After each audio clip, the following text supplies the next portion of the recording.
एक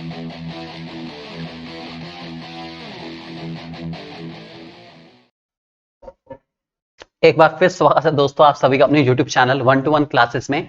आप हैं मेरे साथ, यानी कि आपके अपने दोस्त नितेश बजाज के साथ दोस्तों, आपके अपने YouTube चैनल 1-to-1 क्लासेस पे दोस्तों। आज का चैप्टर हमारा बहुत ही इंपॉर्टेंट यार, शानदार जानदार लाजवाब चैप्टर है। चैप्टर का नाम है फाइनेंशियल मैनेजमेंट।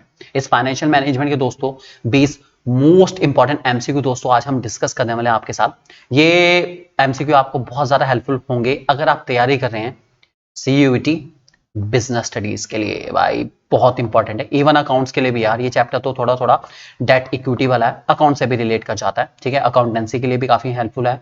इसके अलावा यूपीटीजीटी कॉमर्स, भाई ये चैप्टर तो बहुत इंपॉर्टेंट है आप लोगों के लिए यार। ये चैप्टर तो बहुत इंपॉर्टेंट है यूपी पीजीटी कॉमर्स वालों के लिए, ठीक है। इसके अलावा पीजीटी कॉमर्स का कोई भी एग्जाम है, चाहे वो केवीएस का हो, एनवीएस का हो, एडब्ल्यूएस का अभी नोटिफिकेशन आया आर्मी वालों का, वो भी उसके लिए भी काफी इंपॉर्टेंट चैप्टर मोस्ट इंपॉर्टेंट है। बस समझ जाओ और शुरू करो। पहला सवाल आपके सामने दोस्तों आ चुका है।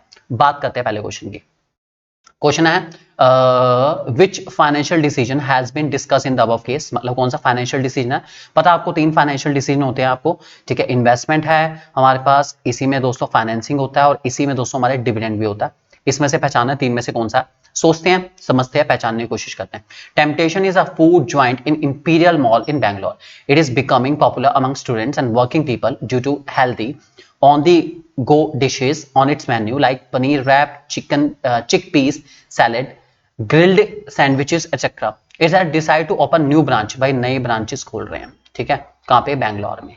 और डिसीजन कौन सा है? देखो जब भी दोस्तों ब्रांचेस खुलेगी इसका मतलब आपको अपने काम को बढ़ाना है। इसका मतलब आप सोचेंगे इन्वेस्टमेंट के बारे में, ठीक है। आपको अपने ब्रांचेस बढ़ानी है, आपको अपने फिक्स एसेट खरीदने हैं, इन सब चीजों के बारे में आप सोचेंगे। जब भी जब टॉपिक से रिलेटेड बात है कि आपको अपना काम बढ़ाना है, नई नई चीजों को ऐड ऑन करना है, तो हमेशा इन्वेस्टमेंट डिसीजन आएगा। अब डिविडेंड और फाइनेंसिंग तो आएगा नहीं, ठीक है। आएगा तो इन्वेस्टमेंट। अब इन्वेस्टमेंट भी दो तरह के हैं, long term, short term. Long term में आते हैं हमारे fixed asset, land, building, machinery, इन सब के बारे में। शॉर्ट टर्म में तो हमारा आता है करंट एसेट मेंटेन करना। सबसे पहले ब्रांचेस के लिए आपको लैंड चाहिए, बिल्डिंग चाहिए, मशीनरी चाहिए, सब चाहिए। तो दोस्तों आपका लॉन्ग टर्म इन्वेस्टमेंट डिसीजन यहाँ पे हमारा आंसर रहेगा, जो कि काफी इंपॉर्टेंट है। आपको लॉन्ग टर्म डिसीजन लेना पड़ेगा क्योंकि आपको एक्सपेंशन करना है, नए ब्रांचेस करनी है, तो लॉन्ग टर्म इन्वेस्टमेंट डिसीजन तो लेना पड़ेगा, आराम से लेना। और इस डिसीजन को दोस्तों मैं कैपिटल बजटिंग डिसीजन के नाम से भी जानता हूं, ध्यान रखेंगे। Question number 2, current asset are those asset which get converted into cash. भाई करंट एसेट कौन सा एसेट है जो कितने टाइम में कैश में कन्वर्ट हो जाते हैं? 6 महीने में, 1 साल में, 1 साल से 3 साल के बीच में, या 3 साल से 5 साल के बीच में। तो दोस्तों करंट एसेट हमारे वो एसेट हैं जो 1 साल के अंदर हमारे कैश में कन्वर्ट हो जाते हैं। जी हाँ, 1 साल, लेस देन 1 ईयर, और एक कैश में कन्वर्ट हो जाते हैं, ध्यान रखेंगे इस बात को। Question number 3, the requirement of working capital is affected by. Okay, working capital को कौन कौन से फैक्टर अफेक्ट करके चलते हैं? क्या वो नेचर ऑफ बिजनेस है? हाँ यार बिल्कुल है। कहा जाता है मैन्युफैक्चरिंग में वर्किंग कैपिटल ज्यादा लगती है, ट्रेडिंग में कंपैरेटिवली कम लगती है। बिजनेस साइकिल है, हाँ बिजनेस साइकिल में बूम पीरियड में वर्किंग कैपिटल ज्यादा लगती है, लीन पीरियड में वर्किंग कैपिटल कम लगती है। सीजनल फैक्टर, जब आपके प्रोडक्ट का सीजन आता है वर्किंग कैपिटल रिक्वायरमेंट ज्यादा लगती है, वैसे कम लगती है। यार ऑल ऑफ दीज है यार, कमाल है यार। ये तो बड़ा ही सिंपल क्वेश्चन था यार, मजा ही आ गया पाजी। नेक्स्ट क्वेश्चन की ओर चलते हैं, क्वेश्चन नंबर 4। इसमें आपको factor affecting capital budgeting decision, capital budgeting बोले तो लॉन्ग टर्म इन्वेस्टमेंट डिसीजन को कौन सा फैक्टर अफेक्ट कर रहा है वो पहचानना है। क्वेश्चन पढ़ेंगे, ध्यान से देखेंगे, समझेंगे और फिर आंसर देंगे। Mr. Anuj compared project ABC. He selected project C after comparing that the series of cash receipts and payment over the life of an investment is maximum. भाई C वाले का कैश फ्लो बहुत अच्छा है यार, मानो ना मानो भाई। कैश रिसीट अच्छी है और पेमेंट कंपैरेटिवली कम है, मतलब इनफ्लो ज्यादा है, आउटफ्लो कम है, something like that question mention कर रहा है। फैक्टर बताना है, क्या फैक्टर है? कैश फ्लो, रिटर्न है, इन्वेस्टमेंट क्राइटेरिया इन्वॉल्व है, ऑल ऑफ दीज है दोस्तों। क्वेश्चन 4 का जो करेक्ट आंसर रहेगा दोस्तों वो रहेगा हमारा कैश फ्लो। मेंशन ही कर रहा है, क्वेश्चन खुद ही बता रहा है कि कैश रिसीट्स, कैश का फ्लो ज्यादा रहेगा हमारा इस टाइम पीरियड में। तो कैश फ्लो का डिस्कशन है, काफी इंपॉर्टेंट है, ध्यान रख के चलेंगे दोस्तों। Question number 5, calculating financial leverage का फॉर्मूला। फाइनेंशियल लिवरेज का फॉर्मूला क्या है दोस्तों? फाइनेंशियल लिवरेज का सही फॉर्मूला दोस्तों हमारा, बिल्कुल सही सोच रहे हैं आप, वैसे आपको पता है, सबको पता है यार फाइनेंशियल लिवरेज का सही फॉर्मूला क्या है। फाइनेंशियल लिवरेज का सही फॉर्मूला दोस्तों हमारा होता है डेट अपॉन इक्विटी, ठीक है, ध्यान रख के चलेंगे, डेट अपॉन इक्विटी, ठीक है। और एक फॉर्मूला और भी है इसका, debt upon debt plus equity, या फिर आप कह सकते हो debt upon capital, total capital, क्योंकि कैपिटल को मैं दो हिस्सों में बांट सकता हूँ, डेट और इक्विटी के अंदर। ये सब भी इसके फॉर्मूले हो सकते हैं, ध्यान रखेंगे दोस्तों इस बात को। Question number 6, which of the following is not concern with long term investment decision, इनमें से कौन सा लॉन्ग टर्म इन्वेस्टमेंट डिसीजन से कंसर्न ही नहीं है। वाओ, नई ब्रांच खोल ली है, लैंड बिल्डिंग मशीनरी, ये तो कंसर्न है। Replacing an old machine with new machine, नई मशीनरी, ये भी है। नया एसेट लेना, ये भी है। इन्वेंट्री का मैनेज करना दोस्तों हमारे करंट एसेट है, और करंट एसेट हमारा वर्किंग कैपिटल का पार्ट है, और वर्किंग कैपिटल हमारी लॉन्ग टर्म इन्वेस्टमेंट डिसीजन का पार्ट तो बिल्कुल नहीं है, वो शॉर्ट टर्म इन्वेस्टमेंट डिसीजन का पार्ट है। तो मैनेजमेंट ऑफ इन्वेंट्री हमारा लॉन्ग टर्म इन्वेस्टमेंट डिसीजन से रिलेटेड नहीं है, ध्यान रख के चलेंगे आप लोग। Question number 7, the cheapest source of long term finance, सबसे सस्ता सोर्स लॉन्ग टर्म फाइनेंस का कौन सा है, कौन सा है, कौन सा है? क्या वो इक्विटी है, डेट है, बैंक ओवरड्राफ्ट है? कोई भी नहीं है बाई डेट। जहां डेट आ गया वहां सब आ गया यार, डेट से सस्ता लॉन्ग टर्म फाइनेंस का सोर्स कोई भी नहीं है, ध्यान रख के चलेंगे। Next question, question number 8, a firm require business finance for dash. Okay, एक फर्म को बिजनेस फाइनेंस क्यों चाहिए? सोचिए एक बार, क्या टेंजिबल इंटेंजिबल एसेट खरीदने के लिए चाहिए, डेली एक्सपेंसेस को मीट करने के लिए चाहिए, दोनों के लिए चाहिए, किसी के लिए चाहिए? यार दोनों के लिए चाहिए यार, एसेट खरीदने हैं उसके लिए पैसा चाहिए, डेली के एक्सपेंसेस मीट करने उसके लिए पैसा चाहिए, मतलब दोनों के लिए चाहिए भाई, पक्की बात है, तो दोनों के लिए चाहिए, इसके बिना काम नहीं चलेगा। Question number 9, which of the following is an intangible asset. Intangible asset दोस्तों वो होते हैं विच कांट बी सीन और टच, जिनको देखा भी नहीं जा सकता और छुआ भी नहीं जा सकता, बस आप उसको फील कर लीजिए, या वो आपको एक एक्सक्लूसिव राइट देते हैं, ठीक है। मशीनरी को तो मैं देख सकता हूँ, छू सकता हूँ, मशीनरी मेरा टेंजिबल एसेट है, ध्यान रख के चलेंगे। बिल्डिंग भी मेरा टेंजिबल एसेट, ध्यान रख के चलेंगे। ऑफिस फर्नीचर भी टेंजिबल एसेट है, ध्यान रख के चलेंगे। लेकिन जो पेटेंट है दोस्तों, पेटेंट, गुडविल, ठीक है, ये हमारे इंटेंजिबल एसेट है। पेटेंट हो गया, ठीक है, और एक इसमें बहुत इंपॉर्टेंट आता है गुडविल, सबको पता है, बहुत अच्छे से सब लोग जानते हैं, अकाउंट्स, सब खिलाड़ी अकाउंट्स के। गुडविल भी हमारा इंटेंजिबल एसेट है, विच कांट बी सीन और touch are called intangible asset, ध्यान रख के चलेंगे दोस्तों। Question number 10, financial decision consist of, financial decision में क्या क्या आता है? क्या उसमें इन्वेस्टमेंट या इन्वेस्टिंग डिसीजन आता है? हाँ आता है। फाइनेंसिंग डिसीजन आता है? हाँ आता है। डिविडेंड डिसीजन आता है? हाँ आता है। मतलब तीनों आते हैं, तो आंसर रहेगा हमारा all of these. Simple simple question, हमारे शानदार क्वेश्चन दोस्तों, आपके अपने यूट्यूब चैनल 1-to-1 क्लासेस पे हमेशा आपको मिलेगा बेस्ट मटेरियल, लाजवाब मटेरियल, ताकि आपकी प्रैक्टिस हो जाए लाजवाब। बहुत सारे सैंपल पेपर के लिए, कुछ फ्री और कुछ पेड सैंपल पेपर के लिए आप हमारी ऐप 1-to-1 क्लासेस की ऐप, आपकी अपनी ऐप यार, उसको डाउनलोड कर सकते हैं, जिसका लिंक आपको डिस्क्रिप्शन में मिल जाएगा, और जिसकी सारी डिटेल प्ले स्टोर से आप डाउनलोड कर सकते हैं, जिसकी डिटेल आपके सामने यहाँ ऊपर चल रही है, आप वहां से भी देख सकते हैं इसको। Question number 11, capital budgeting decision mainly consist of dash. Okay, capital budgeting decision में क्या क्या आता है भाई? सोचो सोचो सोचो सोच सर, कैपिटल बजटिंग डिसीजन में क्या आता है? Short term investment decision, long term investment decision, financial decision, all of these. देखो फाइनेंशियल तो होंगे नहीं, ऑब्वियस ही बात है।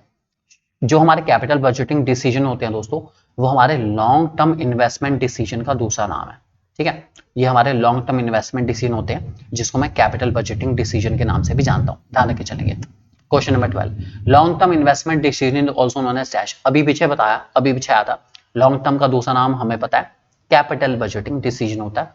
ये काफी इंपॉर्टेंट है, और जो हमारे शॉर्ट टर्म वाले होते हैं, आई रिपीट, जो हमारे शॉर्ट टर्म वाले होते हैं, उसको मैं वर्किंग कैपिटल डिसीजन के नाम से जानता हूं, ठीक है। भूलना मत, ये क्वेश्चन या इस टाइप का क्वेश्चन आने के चांसेस काफी ज्यादा रहते हैं। Question number 13, which of the following is not a characteristic of capital budgeting decision. Okay भाई, कैपिटल बजटिंग डिसीजन का इनमें से कौन सा कैरेक्टरिस्टिक है ही नहीं बिल्कुल भी? सोचने वाली बात है, समझ के देखते हैं क्या भाई। ह्यूज कैश फ्लो होता है कैपिटल बजटिंग डिसीजन में, हाँ यार होता है। डे टू डे वर्किंग को अफेक्ट करते हैं, ऐसा वैसा है तो नहीं, ये तो अफेक्ट तो नहीं करते, देखना पड़ेगा, ये हो सकता है जो हमारा कैरेक्टरिस्टिक ना हो। इरिवर्सिबल डिसीजन होते हैं और ह्यूज कॉस्ट भी होते हैं, हाँ यार बात भी सही है। लॉन्ग टर्म इन्वेस्टमेंट डिसीजन भी कहलाते हैं, हाँ यार बात भी सही है। तो ये जो अफेक्ट है डे टू डे वर्किंग को, ये ऐसा नहीं है। जो हमारे कैपिटल बजटिंग डिसीजन है दोस्तों, वो डे टू डे वर्किंग को अफेक्ट नहीं करते, वो हमारे एक्चुअल में जो वर्किंग कैपिटल डिसीजन है वो डे टू डे वर्किंग को अफेक्ट करते हैं। कैपिटल बजटिंग डिसीजन हमारे लॉन्ग टर्म है, और लॉन्ग टर्म वाले decision day to day working को अफेक्ट नहीं करते दोस्तों, ध्यान रखेंगे इस बात को। Question number 14, short term investment decision affect the dash. Okay, short term investment decision किस चीज को अफेक्ट करते हैं? कॉम्पिटिटिवनेस को, large amount of funds for future को, day to day working of business को, या साइज ऑफ फिक्स कैपिटल को।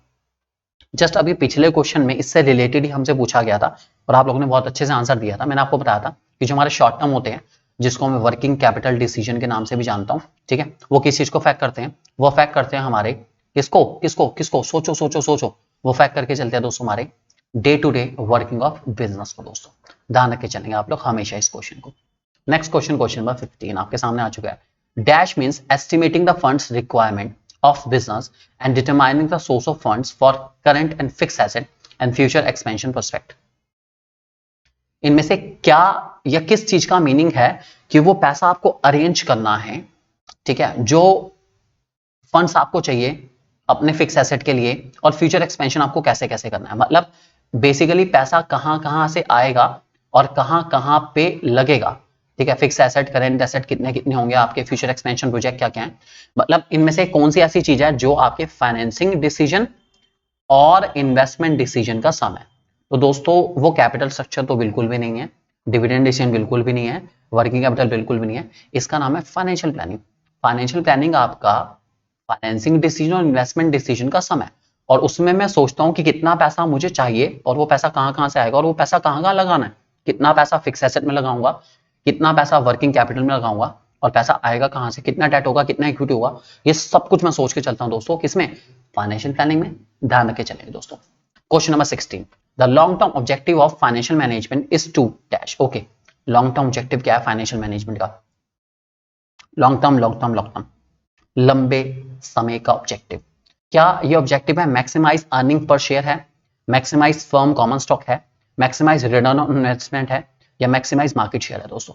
तो इसमें आपने सुना ही होगा जो लॉन्ग टर्म ऑब्जेक्टिव है दोस्तों वो है मैक्सिमाइजिंग अर्निंग पर शेयर। ये आपका ना that is maximizing wealth of equity share holder main objective होता है, आपको पता ही है। और वेल्थ तभी हो पाएगी जब मैं अर्निंग पर शेयर को बढ़ा पाऊंगा, क्योंकि इक्विटी शेयर होल्डर की जो वेल्थ होती है वो अर्निंग पर शेयर से आती है। तो मुझे अर्निंग पर शेयर बढ़ानी है, तभी मेरे इक्विटी वालों को ज्यादा से ज्यादा फायदा होगा। इसलिए मेरा लॉन्ग टर्म ऑब्जेक्टिव है to maximize the wealth of equity share holder, और तभी होगी जब अर्निंग पर शेयर बढ़ेगी दोस्तों। ध्यान रखेंगे इस बात को।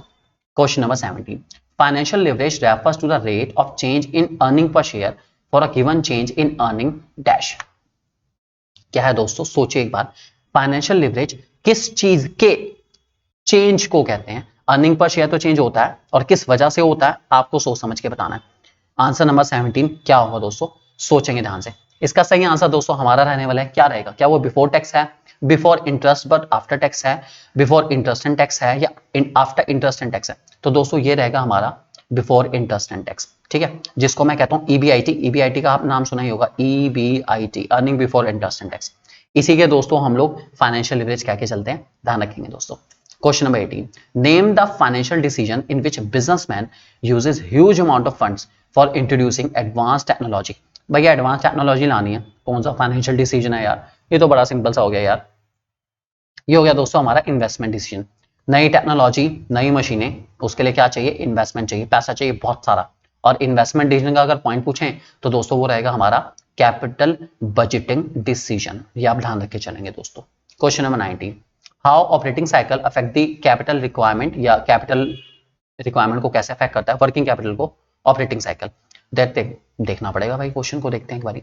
Longer operating cycle requires less working capital, longer operating cycle requires higher working capital, shorter operating cycle requires higher working capital। भाई मुझे तो इसमें यार ये सेकंड वाला पार्ट ठीक लग रहा है, 19 का सेकंड पार्ट बिल्कुल सही सा लग रहा है कि जितनी आपकी ऑपरेटिंग साइकिल लंबी होगी, जितनी आपकी ऑपरेटिंग साइकिल लंबी होगी, आपकी वर्किंग कैपिटल रिक्वायरमेंट भी उतनी ज्यादा हो जाएगी। क्योंकि जितना लंबा टाइम तक प्रोडक्शन चलेगा, आपको वर्कर्स को मैनेज करने के लिए उतना ज्यादा पैसा चाहिए, सैलरी को मैनेज करने के लिए उतना ज्यादा पैसा चाहिए, रॉ मटेरियल को मैनेज करने के लिए उतना ज्यादा पैसा चाहिए। तो मुझे तो ऑप्शन नंबर 2 बिल्कुल सही लगा। आप भी जरूर अपनी एडवाइस देना कमेंट सेक्शन में जाके दोस्तों। और लास्ट क्वेश्चन हमारा question number 20, how taxation policy affect dividend decision. भाई टैक्सेशन पॉलिसी कैसे डिविडेंड डिसीजन को अफेक्ट करती है, पढ़ लेते हैं एक बारी। If tax on dividend is higher, company will prefer to pay more by way of dividend. अगर टैक्स ज्यादा लग रहा है तो कंपनी ज्यादा देगी?